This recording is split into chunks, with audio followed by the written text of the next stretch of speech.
Bentornati nella soffitta di Pippo, il nostro rifugio segreto, dove ogni settimana celebriamo le icone femminili che hanno lasciato il segno tra cinema, provocazione e, perché no, anche su carta stampata. E oggi, cari soffittari, apriamo una pagina davvero unica, che profuma di nostalgia, libertà e inchiostro. Quella del fumetto dedicato a Cicciolina, la mitica Ilona Staller, trasformata in un'eroina illustrata, esagerata, scintillante e fuori dagli schemi. Siamo negli anni '80, l'epoca d'oro dei fumetti per adulti, quelli che si leggevano di nascosto e che accendevano la fantasia. E proprio in quel contesto, Cicciolina approda per la prima volta su carta nel 1984 con una storia breve intitolata Cicciolina e i camionisti, pubblicata come allegato speciale alla rivista Le Ore. Un piccolo esperimento che però segna l'inizio di qualcosa di molto più grande. Il progetto vero e proprio prende forma qualche anno più tardi, quando nel 1987, sull'onda della crescente popolarità di Ilona, pensate, proprio in quell'anno viene eletta alla Camera dei Deputati, nasce una serie di fumetti dedicata completamente a lei. Le prime storie vengono pubblicate a puntate sulla rivista Playmen e successivamente raccolte in un elegante volume illustrato intitolato Amore Libero, pubblicato nel 1991. Ma attenzione, non si tratta di un fumetto qualunque. Dietro c'è una squadra di autori d'eccellenza. Ai disegni troviamo Lucio Filippucci, alle chine Giovanni Romanini e ai testi Pietro Ubaldi. La meravigliosa copertina è firmata da Emanuele Taglietti, uno dei maestri della pittura illustrativa italiana.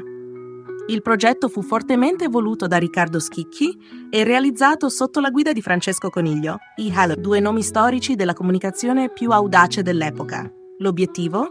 Trasformare Ilona in un personaggio pop, attraverso una narrazione in bilico tra realtà e fantasia.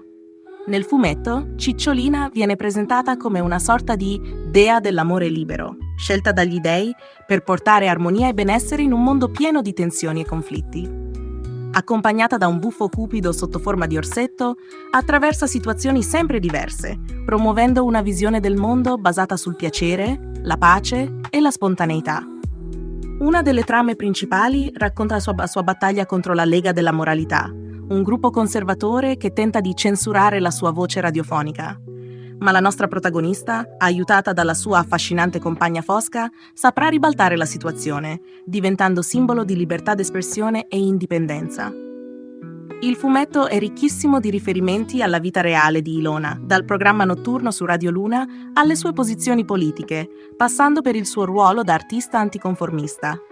Le scene, sempre dinamiche e colorite, sono raccontate con ironia e un pizzico di malizia, ma mai con volgarità. È un racconto che gioca con la fantasia, mescolando satira, immaginazione e sensualità con uno stile unico. I disegni, rigorosamente in bianco e nero, ritraggono una Cicciolina riconoscibilissima. Lunghi capelli biondi, sguardo dolce e provocante e quel sorriso disarmante che tutti ricordiamo. Il tono visivo è leggero, giocoso, quasi fiabesco. L'erotismo è presente, ma sempre filtrato da una lente ironica, quasi teatrale, che fa del fumetto un vero e proprio manufatto culturale, non solo un prodotto per collezionisti. Ma la storia di Amore Libero non finisce in Italia. Il fumetto venne tradotto e distribuito in Francia, Spagna, Germania e persino negli Stati Uniti, diventando un piccolo caso editoriale internazionale. Cicciolina, insomma, arrivava anche là dove il suo corpo non era mai stato, ma dove il suo nome faceva già sognare.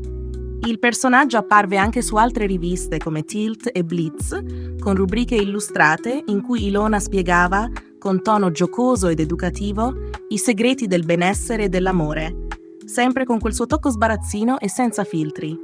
Ma la cosa più affascinante è che questo fumetto riflette perfettamente l'immagine pubblica e privata di Cicciolina.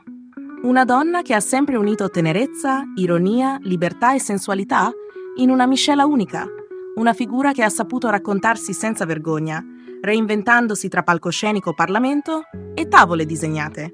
Se oggi quei fumetti sono diventati autentici pezzi da collezione, non è solo per le copertine patinate o le scene più spinte, ma perché rappresentano una vera rivoluzione culturale disegnata.